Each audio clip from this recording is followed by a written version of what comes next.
But seriously, are we are we turning into How to Train Your Dragon the series? Because I'm here for it if we are, but it's starting to feel like we're going to have to start teaching people how to train their dragons. Anyway, I'm John Stark from ActionMovieGuy.com, your favorite blind film critic, and this is House of the Dragon, Season 2, Episode 7. And we're going to get into it. Spoilers, obviously, because it's a recap. That's what recaps are. They have spoilers. Otherwise, recaps are inherently pointless. It doesn't make any sense. To introduce myself to my audience, I do have my purple hat on backwards. I'm wearing a Loki shirt, and I have black sunglasses on for today's recording. And this show is still written by Connor DeWolf and narrated by Roy Samuelson, if you watch it on Max with audio description. So let's get into, I don't know, where do we start? I guess like right at the beginning, they just, like, we don't even get, they didn't have the budget for like the chase sequence where Rhaenyra jumped on the dragon, jumped on Cyrax and flew off. So we just like open on the beach and it's just like Rhaenyra and Adam staring at each other. You know, she doesn't quite know what to make of him, and she calls him out, and he's like, he pledges to her, and he's like, listen, the dragon found me. I didn't find the dragon. I didn't break in anything. That dragon like flew out and stared at me and was like, bitch, if you don't get on with the back, I'm gonna eat you. And I was like, okay, fine, you know. So he is very loyal, and of course he's a bastard son of her new hand, who I guess didn't realize who he had slept with at the time, and seems a little bit surprised that this is the writer when he learns of it, that one of his bastard sons is now a dragon rider, which leads Rhaenyra to think more about, so how do I get more riders on my other dragons? And that leads us to, you know, a conversation with Venice. What is her name? I'm never going to know this girl's name. The other girl, the only other girl apparently in that entire castle who's not related to her. Her BFF for life, her makeout buddy. And she's like, listen, if you want to find bastards, I can find you bastards. Like, this is my world. Welcome to my world. I know what this is like. So she knows exactly how to find the bastards and puts the call out to all of the people who have been told by their parents just exactly what their lineage is. Apparently, most of it's like all of these people sneak out from King's Landing, and it's like, damn, this family cannot keep it in their pants. Just like the Targaryens are like constantly just getting everybody pregnant. This is, if anything, even if all these people, they must be willing to, they must believe on some level that they have Targaryen blood. So, birth control. This is really a birth control thing for people who are, you know, going to whorehouses. Like, figure out a way, because you have produced way too many. Like, the population of King's Landing is like noticeably lower after this episode. Like, Aemon could walk outside and be like, where did everybody go? Where is everybody? Like, it's like, well, they were all bastards, so they wanted to see if they could ride a dragon. I don't know. It's a vacant city, vacant King's Landing. So we end up we go back and we catch Ulf. What is his name? It's not Ulf, but it's something like that. It's like Ulf adjacent. Ulf? Is it Ulf? It's Ulf, I think. And Hugh, the two characters that we have. And I'm like, oh my god, now that's where we're following Hugh. And if you've heard me bitch before about the fact that the audio description just keeps calling his wife the raven-haired woman, we get a name, Cat. And I was stunned because in the great Game of Thrones legacy of all of the books, it turns out that Cat is absolutely of no importance whatsoever. So the fact that we spent episodes referring to her as the raven-haired woman is baffling. Like, I wanted a reveal of, you know, that her real name is blank. And I was like, I don't know who Cat is. And I'm like, on the farthest end, I'm like, okay, so is this House Stark? Is this, like, what? Why was she? Why was her identity so secret for so many episodes? Was she the raven-haired woman? It's so bizarre, and it's because of these weird. It's like you've added a level of mystery to a character that didn't need any, you know. Um, but if this isn't Catelyn, then I've got nothing here, man. I got nothing to work off of. Like, if this turns out not to be like a younger version of Catelyn Stark, then I don't know what to do. Um, so one of those things where it's like maybe the old rules of audio description don't necessarily make sense because you've added unnecessary mystery to this like really fringe character. But anyway, so Hugh and Ulf head off to see if they can become dragon riders like Adam. There's like a huge debate about Adam because he's lowborn bastard, whatever. And the dragon keepers are like, this is not it. We shouldn't. And then whatever in Valerian, and they're like, we quit. We won't be doing this. We leave. Ah. And Rhaenyra's like, fine, fuck you then. And the council's reticent to that because they're like, well, what happens when, any lowborn person can claim a dragon? And it's like, okay, so technically, Sea Snake, according to Adam, in a scene we did not see, but if this did happen, flew to Adam and chose Adam. Was so desperate for a rider that she smelled somebody who could be eligible that she flew to him and he got on. So what is the implication there that you're saying that that this giant that you want to go up against this giant creature and tell it that it chose wrong and try to explain to it like what high society is and be like, no, we have the high, you need to choose highborn people, Sea Snake. You need to choose you're supposed to choose the people of, not the lowborn bastards. No. Hey, then you get eaten. That's how you get eaten. And so we get the weirdest job interview ever. And I haven't even talked about the other stuff yet, but I need to talk about Rhaenyra's stuff before you guys leave the video. I don't know how people watch this video. So they all show up. I think they ride in boats out to Rhaenyra's place. And she's got quite a throng of people that show up and stand in the lobby area of her castle. And she talks to them and she gives them a great big speech. And then they just kind of head off to meet like the largest dragon to start with. And there's like no interview. There's no like one-on-one like, hey, who are you? She just accepts everybody as is.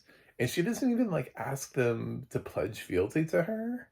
Like there's nothing. It is the weirdest scene. It's like I loved this episode, but I thought this was so poorly written because she's just like, well, we'll worry about that later.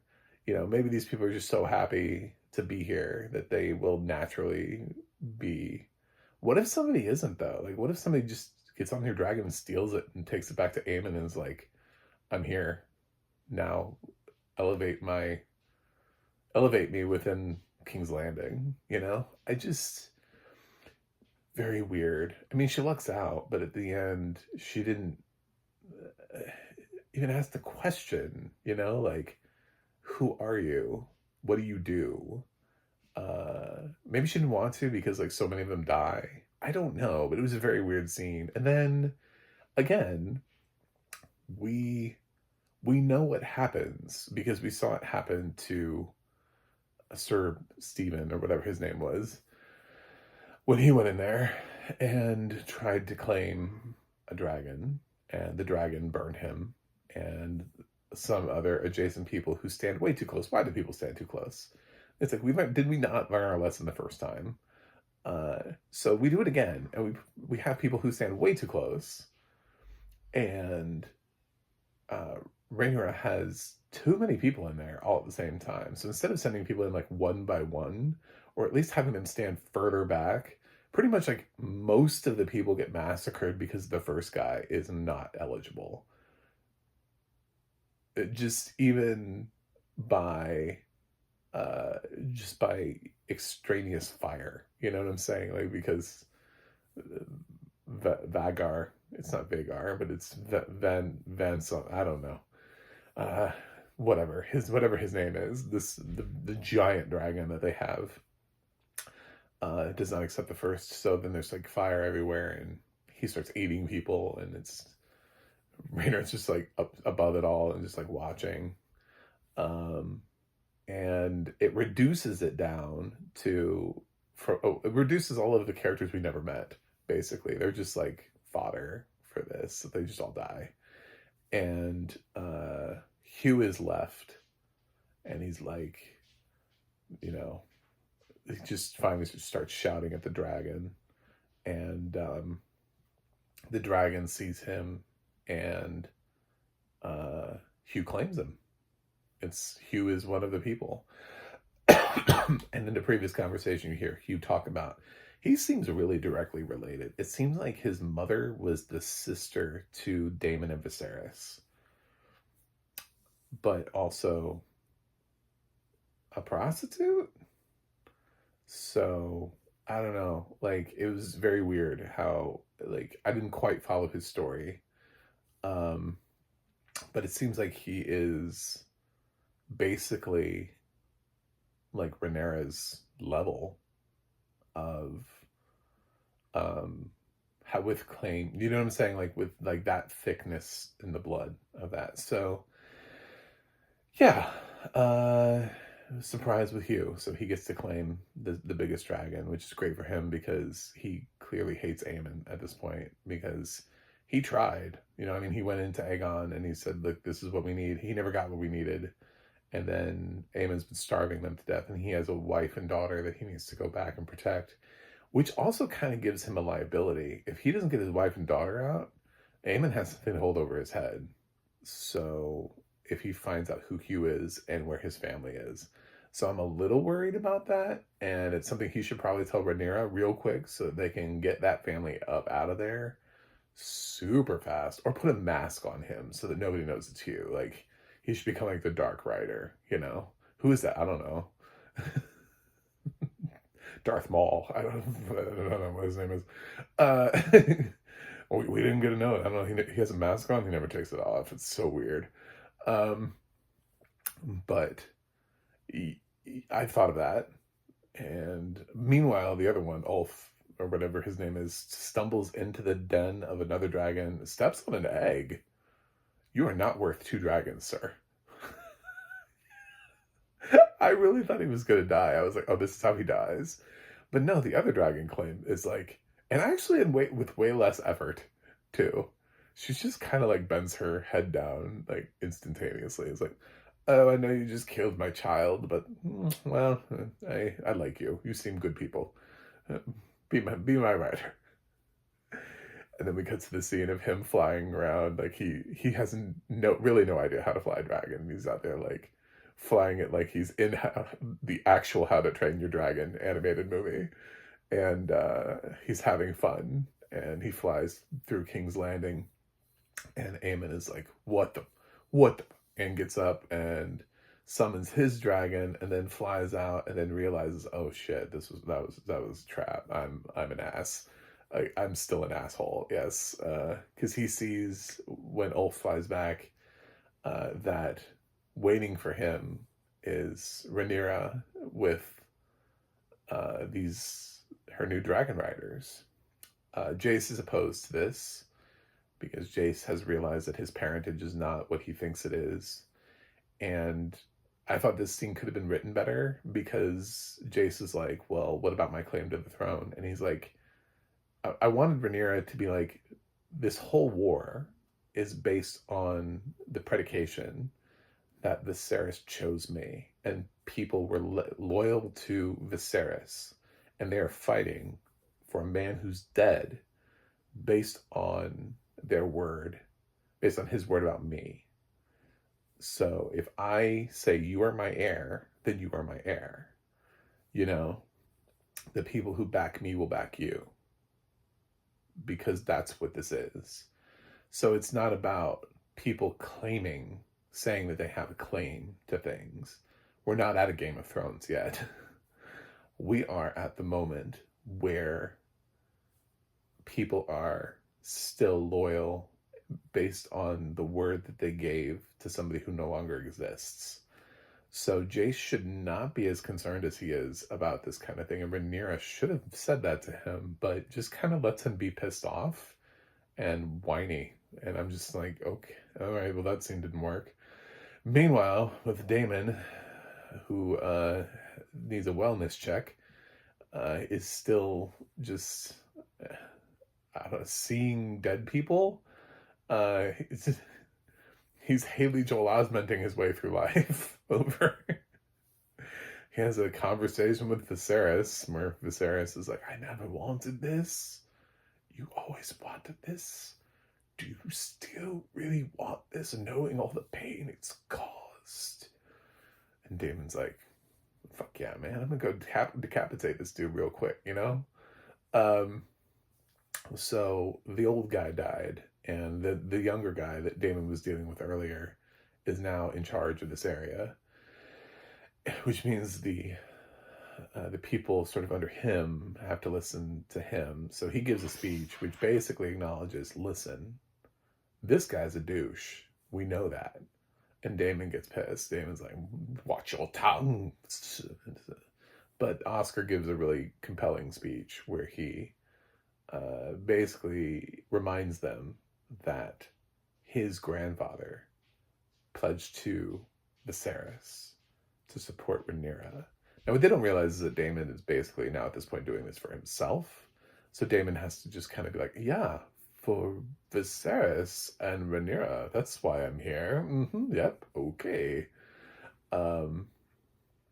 So they pledge. So that's how he gets them to pledge. Plus, Daemon has to enact instant beheading vengeance on the one person that he kind of told, hey, could you go do this thing for me and stir up some trouble? And that person did what Daemon asked them to do, and, well, he lost his head for it. So, but it made everybody else feel better about it, because that was the guy who took it a little too far. That's the thing, is that Daemon will tell somebody to do something and leave it sort of like open to their interpretation. And in every instance, that has always been a terrible idea for Daemon. He needs to give very strict instructions as to what he means and not leave it open to interpretation. So that's basically Daemon. I love the goat stuff. I mentioned this in my last recap. I was listening to the writers of the show getting interviewed, and they intentionally have the goat is them fucking with you as an audience member. If you're not aware of why the goat is there, why the goat always shows up, they thought it would be funny to write a goat in that never appears in the same scene as the witch that keeps talking to Daemon. So with the idea that to make you think that the witch could be the goat. It's not. The writer was immediately like, she's not, but we thought it would be really funny because we had a goat in one scene, and we were like, well, what if we kept having this goat around, but it was never seen in the same room as, so it started like a conspiracy theory that these two were the same person. And I think it's brilliant. I love it.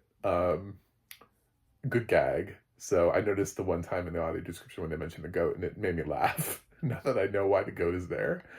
Um, so we touch a little bit on Aegon, who is trying to walk. What about speaking though? All you Is he gonna ever have a conversation with anybody about what happened? Like, is he at a point? Does he feel like he's not strong enough yet to actually say those words? Aemon tried to kill me. um, I don't know.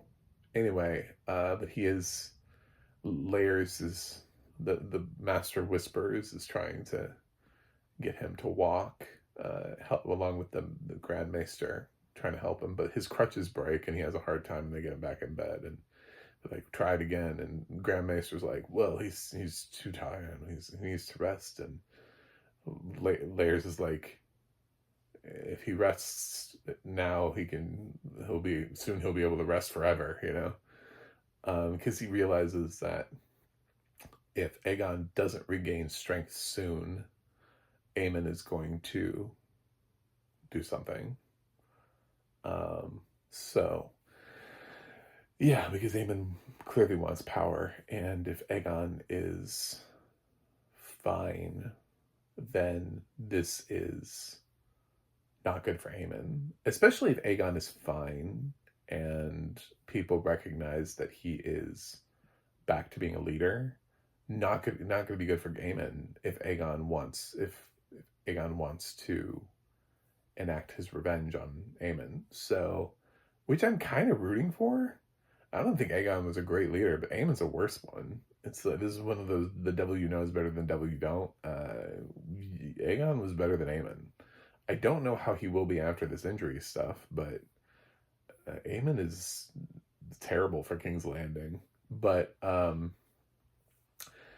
so yeah, basically that's the episode. Alicent is also like floating in a lake and just is like, I can't be bothered anymore. I love what they're doing. Olivia Cooke absolutely deserves an Emmy nomination this season. That's the first name I would go to out of the cast of House of the Dragon before anybody else. I think her work this season has been superb. And I think a lot of people actually deserve Emmy nominations out of the second season. They've all had the opportunity to shine in many different ways. I don't know. I have to look at like the totality of, next year at the Emmys and see how many people could fit in each category. But I would have a hard time picking between Matt Smith or the actor who plays Aegon right now for supporting actor, because I think they've thrown a lot at that kid and he's done really well with it.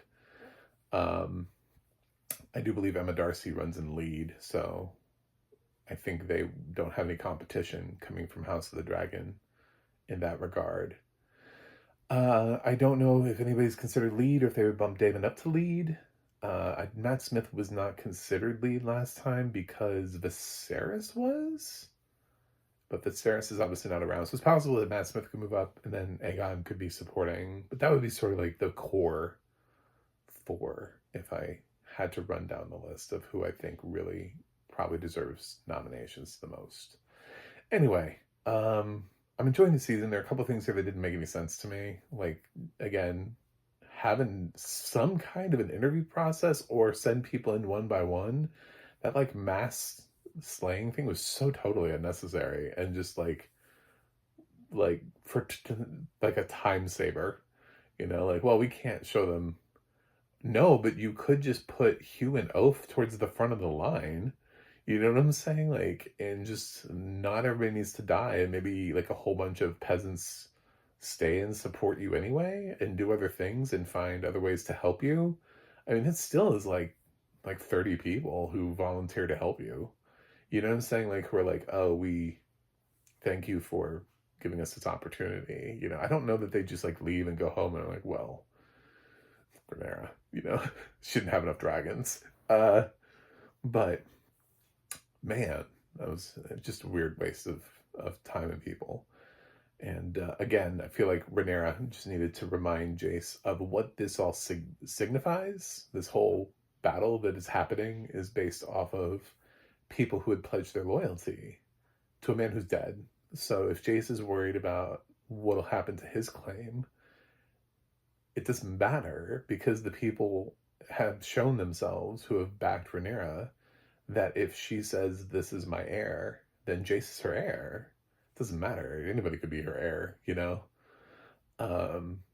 But that is her right as queen. That is this lineage being passed down. So, and he is still Rhaenyra's son, which is where it counts. It doesn't, the parentage of the father matters less in this case because Daemon is off doing his own thing. Daemon could even get killed. I mean, like, Daemon is just, he's not even around. So people are going to be concerned less and less with the absentee father than they are with, you know, so the fact that he is a descendant of Rhaenyra.